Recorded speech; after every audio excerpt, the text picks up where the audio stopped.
Hola amigo, bienvenido nuevamente a nuestro curso El mejor manual de crianza. Estamos aquí reunidos como familia nuevamente frente a este libro, la Biblia, el mejor manual de crianza, el mejor manual de vida. Hoy está con nosotros María Paz. Hola María Paz. Hola. Está Margie. ¿Cómo están? ¿Cómo les va, amigos? Bienvenidos.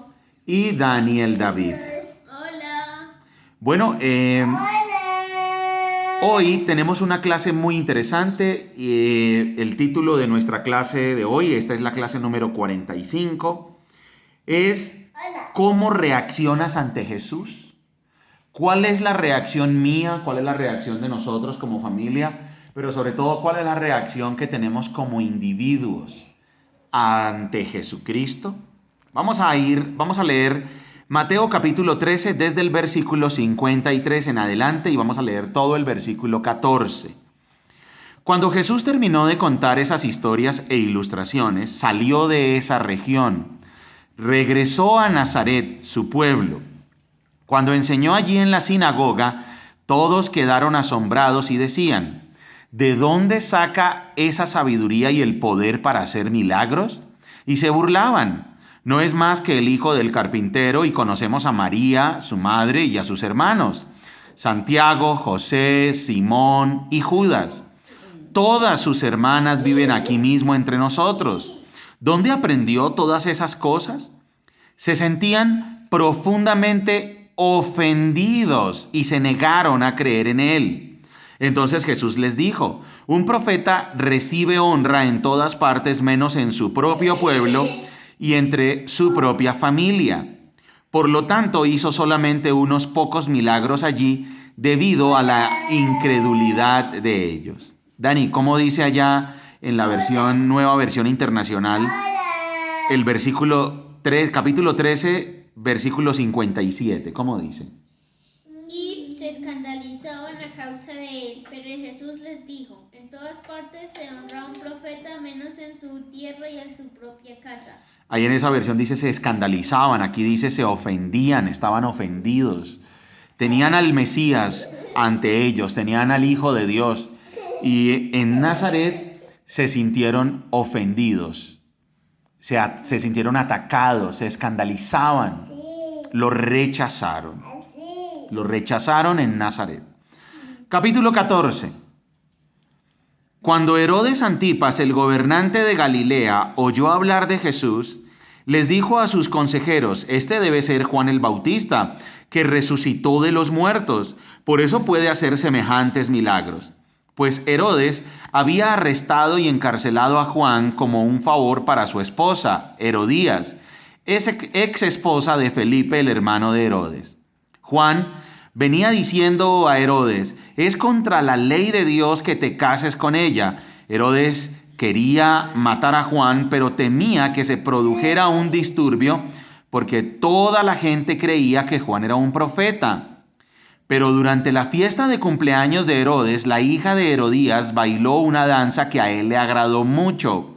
Entonces le prometió con un juramento que le daría cualquier cosa que ella quisiera. Presionada por su madre, la joven dijo: quiero en una bandeja la cabeza de Juan el Bautista.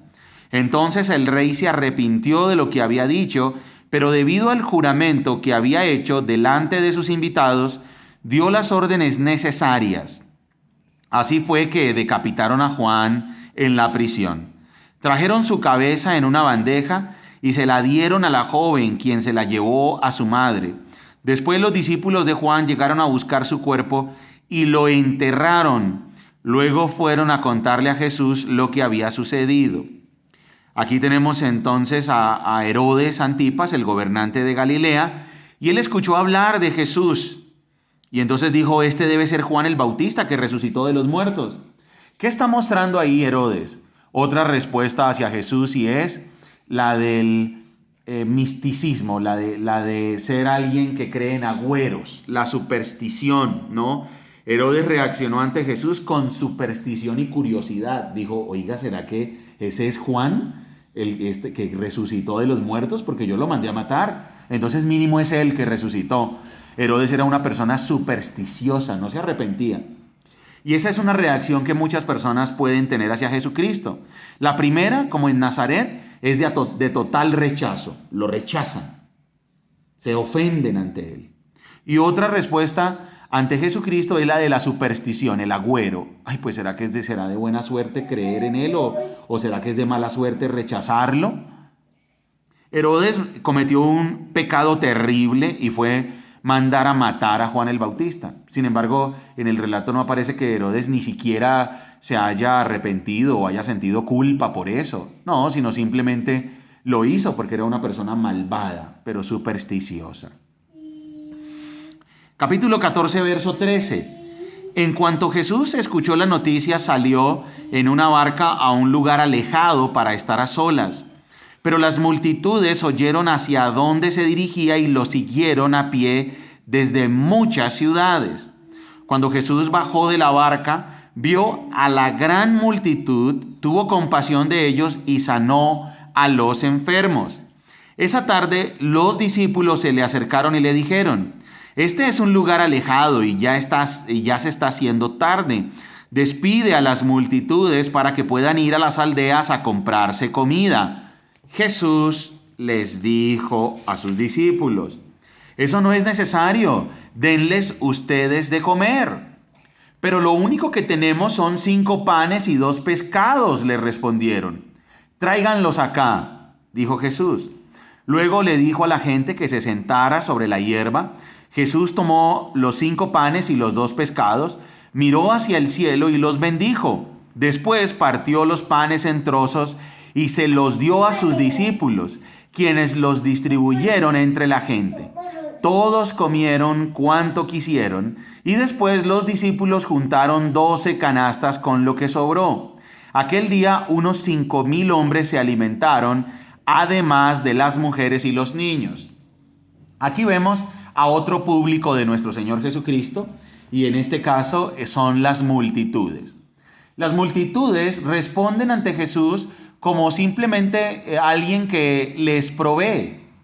Más adelante en el Evangelio de Juan vamos a encontrar que nuestro Señor Jesucristo los denuncia, les dice: ustedes solo me buscan porque les doy comida y porque los sano. O sea que las multitudes tenían era un interés ante Jesús. Entonces tenemos una reacción. En Nazaret los rechazan, se sienten ofendidos. Herodes siente superstición, curiosidad, pero no arrepentimiento. Y las multitudes lo siguen simplemente por lo que pueden obtener, por salud y por comida, pero realmente no porque tengan arrepentimiento.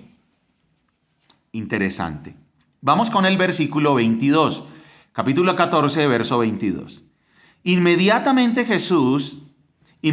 después de alimentar, a la multitud, Jesús insistió en que los discípulos regresaran a la barca y cruzaran al otro lado del lago, mientras él enviaba a la gente a casa. Después de despedir a la gente, subió a las colinas para orar a solas. Mientras estaba allí, solo cayó la noche. Mientras tanto, los discípulos se encontraban en problemas, lejos de tierra firme, ya que se había levantado un fuerte viento y luchaban contra grandes olas. A eso de las 3 de la madrugada, Jesús se acercó a ellos caminando sobre el agua. Cuando los discípulos lo vieron caminar sobre el agua, quedaron aterrados. Llenos de miedo, clamaron: ¡es un fantasma! Pero Jesús les habló de inmediato. No tengan miedo, dijo, tengan ánimo, yo estoy aquí. Entonces Pedro lo llamó: Señor, si realmente eres tú, ordéname que vaya hacia ti caminando sobre el agua. Sí, ven, dijo Jesús. Entonces Pedro se bajó por el costado de la barca y caminó sobre el agua hacia Jesús. Pero cuando vio el fuerte viento y las olas, se aterrorizó y comenzó a hundirse. ¡Sálvame, Señor!, gritó. De inmediato Jesús extendió la mano y lo agarró. ¿Tienes tan poca fe?, le dijo Jesús. ¿Por qué dudaste de mí? Cuando subieron de nuevo a la barca, el viento se detuvo. Y miren lo interesante, verso 33. Entonces los discípulos lo adoraron. De verdad eres el Hijo de Dios, exclamaron. Dani, ¿cómo dice la Nueva Versión Internacional el versículo 32? Cuando Cuando subieron a la barca, cuando subieron a la barca se calmó el viento. Y los que estaban en la barca lo adoraron diciendo, verdaderamente tú eres el Hijo de Dios. Esto es interesante. Después, bien, aquí vemos otra reacción, la reacción de los más cercanos, de sus discípulos, de los que lo están acompañando, de sus más íntimos seguidores. Y la reacción de ellos es diferente a la de los demás. Es una reacción de adoración. Tenemos que tener en cuenta que para interpretar la Biblia de manera correcta, nosotros debemos tener en cuenta siempre cuál es el libro que estamos leyendo, y el pasaje que estamos leyendo está en medio de un gran contexto que es la intención del libro. Mateo tiene como intención mostrar a Jesucristo como el Mesías, como el que cumple las promesas del Antiguo Testamento, como el Hijo de Dios que tiene poder sobre la enfermedad, sobre la muerte, sobre los demonios, que tiene poder para perdonar pecados. Lo quiere mostrar como el que tiene la máxima autoridad para enseñar, y eso lo vimos en el Sermón del Monte, Mateo 5, 6 y 7. Sin embargo, vimos que los líderes religiosos lo rechazaron y antes tramaron cómo matarlo. Y entonces en el capítulo 13, nuestro Señor Jesucristo empieza a hablar acerca del reino de Dios, y el reino de Dios es, Mateo nos dice, es rechazado por los judíos, es rechazado por los líderes religiosos, pero es acogido por algunos judíos, es acogido por algunas personas. Entonces, para las personas que lo acogen, Él se convierte en el rey y ellos hacen parte de ese reino. Ahora nos está mostrando las diferentes reacciones, porque Mateo quiere mostrar cómo la nación de Israel, representada por los líderes religiosos, rechazaron al Mesías. Y entonces por eso en esta sección, este relato nos quiere mostrar distintas reacciones. Reacción en Nazaret, rechazo, se sintieron ofendidos. Reacción de Herodes, el gobernante, fue supersticiosa pero sin arrepentimiento. Reacción de las multitudes, grandes multitudes lo seguían. La reacción de ellos es simplemente lo quieren porque pueden ser sanados y por la comida, no porque lo reconozcan como el rey, como el Mesías.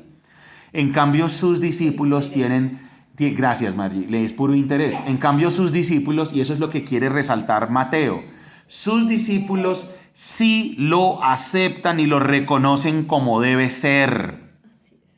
Porque dice, entonces los discípulos lo adoraron. Lo adoraron. Y llega y dice, de verdad eres el Hijo de Dios, exclamaron. O sea, ¿sí ven que Mateo quiere mostrar la realeza de nuestro Señor Jesucristo? Por eso recuerden, un principio para interpretar la Biblia de manera correcta es siempre que estemos leyendo un pasaje, tengamos siempre en perspectiva cuál es la intención que tiene todo el libro y el hilo conductor del pasaje. Bien, después de cruzar el lago, ahora vamos a ver otra reacción. Después de cruzar el lago, arribaron a Genesaret. Cuando la gente reconoció a Jesús, la noticia de su llegada corrió rápidamente por toda la región. Y pronto la gente llevó a todos los enfermos para que fueran sanados. Le suplicaban que permitiera a los enfermos tocar al menos el fleco de su túnica, y todos los que tocaban a Jesús eran sanados. Reacción en Genesaret. Aquí Mateo quiere comparar y contrastar las dos reacciones, tanto la de Nazaret, donde él se había criado, y la de Genesaret. Era otro sitio, era diferente. Allá solamente habían escuchado hablar de él, pero allá sí lo recibieron y dijeron, no, tú eres poderoso, sánanos por favor. Les suplicaban que al menos les permitiera tocar el borde de su manto. Entonces, por eso fíjense que en este bloque arranca en 13:53, mostrando el rechazo en Nazaret, y termina en 14:36, mostrando cómo lo reciben en Genesaret. En Nazaret lo conocían, él se había criado allí. En Genesaret habían solo oído hablar de él. Bien, por eso esta clase, la clase número 45 de este curso, el mejor manual de crianza, se llama ¿Cómo reaccionas ante Jesús?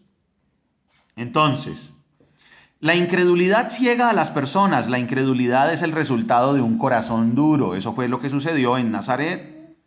Rechazo e incredulidad. ¿Por qué? Por un corazón duro. Herodes reaccionó ante Jesús con superstición y curiosidad, pero no tenía la más mínima intención de arrepentimiento. No quería arrepentirse. Las multitudes lo seguían porque querían obtener algo de él, comida y sanidad. Los discípulos lo adoran. En Genesaret creyeron en él, les suplicaba que les permitiera siquiera tocar el borde de su manto.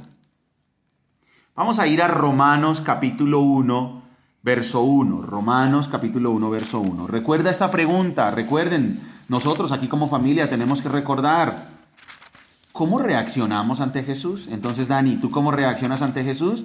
Con simple curiosidad, pero no te arrepientes. ¿Lo rechazas? Romanos capítulo 1, estamos buscando. Entonces, ¿cómo reaccionamos? ¿Somos curiosos ante Jesús? ¿Lo seguimos simplemente por curiosidad? ¿Porque podemos obtener de él un milagrito o simplemente porque puede suplir algunas de nuestras necesidades? En una situación desesperada, pero luego ya no lo seguimos. ¿Es cierto? ¿Sí? O estamos en una situación desesperada, pero después no lo seguimos, ¿así es? Entonces, ¿por qué? ¿Por qué motivo? ¿Qué es lo que realmente nos está motivando a seguir a Cristo? ¿O realmente es que lo rechazamos? Recuerden que por eso él contó la parábola de los terrenos, ¿no? La semilla cayó en un terreno donde simplemente no permeó y después las aves llegaron y se llevaron la semilla. Eso significa un corazón duro que ni siquiera no está dispuesto a arrepentirse y ni siquiera la semilla entra, nada. Después tenemos el temporal, que es el que cree con gozo, pero cuando viene la persecución se aparta.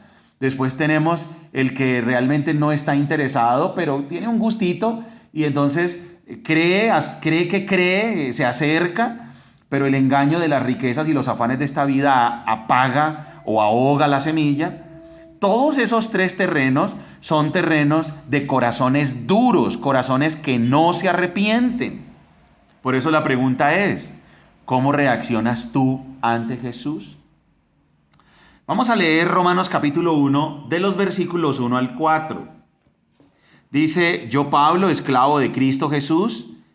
Me llama mucho la atención cómo el apóstol Pablo se ve a sí mismo, se ve como esclavo de Cristo Jesús. O sea, está totalmente sometido a la voluntad de Cristo Jesús. No tiene derechos. Hay que tener en cuenta el contexto en el que se escribe el Nuevo Testamento. En este caso, Romanos se escribe en un contexto histórico, geográfico y cultural muy preciso. Romanos se escribe más o menos en el año 58 después de Cristo. Y lo que pretende es explicar el Evangelio, de qué se trata el cristianismo. Y en la cultura romana del año 58 después de Cristo, los esclavos no tenían ningún tipo de derecho. Eran simplemente un objeto más de algún pater familias, de alguna persona adinerada, de algún siervo. Y Pablo está diciendo, yo soy esclavo de Cristo Jesús. O sea, no tengo derechos.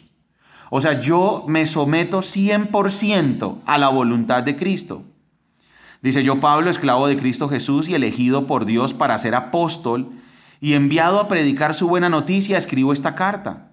Dios prometió esa buena noticia hace tiempo por medio de sus profetas en las Sagradas Escrituras. La buena noticia trata de su Hijo. En su vida terrenal, él fue descendiente del rey David. Eso es lo mismo que ha explicado Mateo. Y quedó demostrado, miren lo interesante, y quedó demostrado que Jesús, que era el Hijo de Dios, cuando fue resucitado de los muertos mediante el poder del Espíritu Santo, Él es Jesucristo nuestro Señor. La resurrección es la prueba absoluta, la prueba final absoluta, contundente, de que Jesucristo es quien dijo ser y de que Jesucristo es el prometido en el Antiguo Testamento. Dice en el verso 4 de Romanos, lo vuelvo a leer, y quedó demostrado que era el Hijo de Dios cuando fue resucitado de los muertos mediante el poder del Espíritu Santo. Él es Jesucristo nuestro Señor. Él es Jesucristo nuestro Señor. Esa es una frase interesante. Él es Jesucristo nuestro Señor. ¿Cuál debe ser nuestra respuesta ante Jesús? Pues nuestra respuesta debe ser como la del apóstol Pablo. Sometidos 100% como esclavos de Cristo, sin derechos, solo sometidos a Él, a su voluntad, totalmente sometidos a lo que Él quiere, a su voluntad, que es buena, agradable y perfecta, porque Jesucristo es compasivo, misericordioso. Por eso el título de esta clase, la clase número 45, es ¿cómo reaccionas ante Jesús? Él es Jesucristo nuestro Señor. Daniel David, ¿tú reconoces a Jesucristo como tu Señor, como el Señor de tu vida? Sí. ¿Tú reconoces que ante Él ante Él tú eres un esclavo? O sea, someterte a Jesucristo como Señor es reconocer que Él es el dueño de tu vida. Tienes que pensarlo muy bien. Porque cuando yo, Daniel David, padre, reconozco a Jesucristo como el Señor, lo reconozco como el dueño de mi vida. Yo soy su esclavo. Yo me someto a su voluntad porque Él es amoroso, porque Él es bueno, porque Él es perfecto. Jesucristo es perfecto. Jesucristo es el dueño de mi vida. Jesucristo es misericordioso, compasivo, lleno de amor inagotable. Jesucristo tiene poder sobre la naturaleza. Jesucristo tiene poder para perdonar pecados. Jesucristo tiene poder sobre la muerte. Y entonces yo voluntariamente me someto a Él como el Señor de mi vida. Yo me someto a Él como el todo de mi vida. Y entonces, si nosotros estamos experimentando momentos y situaciones difíciles, debemos reconocer que estamos sometidos a Él, al dueño de nuestra vida, al perfecto, al que nunca pecó, al Hijo de Dios. Esto es algo que nos debe hacer reflexionar.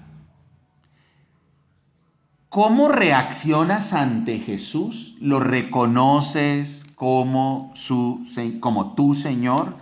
Yo lo reconozco como el Señor de mi vida. Recuerden que estamos estudiando el Evangelio de Mateo.